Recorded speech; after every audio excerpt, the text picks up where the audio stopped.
ভক্ত, তিনি কেন বনের মধ্যে যাবেন বন হরিণ শিকার করতে? ভক্তদের তো এটা কাজ না। যিনি একজন ধর্মপ্রাণ, তিনি আবার প্রাণী বধ করতে যাবেন কোন বনের মধ্যে?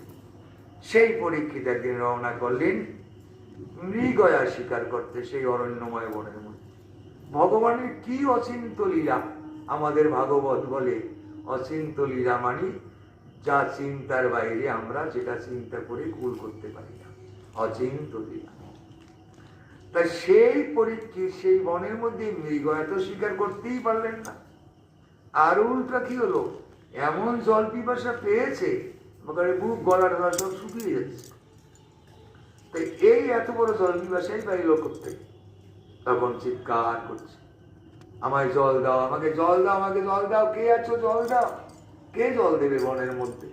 কে আছে বনের মধ্যে? তখন ঘুরতে ঘুরতে ঘুরতে ঘুরতে ওই বনের মধ্যেই একটা আশ্রম। সে কার আশ্রম? শ্রমিক মনির আশ্রম। তিনি একটু ধ্যানে বসে আছে, আর ওই আশ্রমের সামনে দিয়ে বলছে, আমায় জল দাও, আমায় জল দাও, কে আছো আমাকে জল দাও, আমার বড় জল পিপাসা পেয়েছে, কে জল দেবে? এমন একটু ধ্যানে বসে আছে। বলুন তো দেখি ভগবানের কেমন লীলা, কি লীলা গোবিন্দের আমার। শেষ পর্যন্ত অনেক সময় জল চাওয়ার পরে রেগে গেলেন, ক্রুদ্ধ হয়ে গেলেন। পরীক্ষিত, যে পরীক্ষিত রাজ্যে এত সুন্দর শাসন করেছে, সেই পরীক্ষিত ক্রুদ্ধ হয়ে একজন মুনিকে অপমান করে, এটা ভাবা যায়? বলুন, এ ভাবা যায় কি?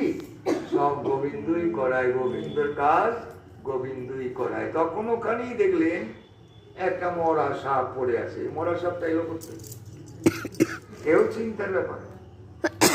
তখন ও পরীক্ষিত তখন ক্রোধান্বিত হয়ে দিশা পিসা না পেয়ে তাকিয়ে দেখে একটা সাপ পড়ে আছে মরা। তখনই ওই মরা সাপ গলাটায় ঝুলে গেছিলেন, ব্যাস হয়ে গেল।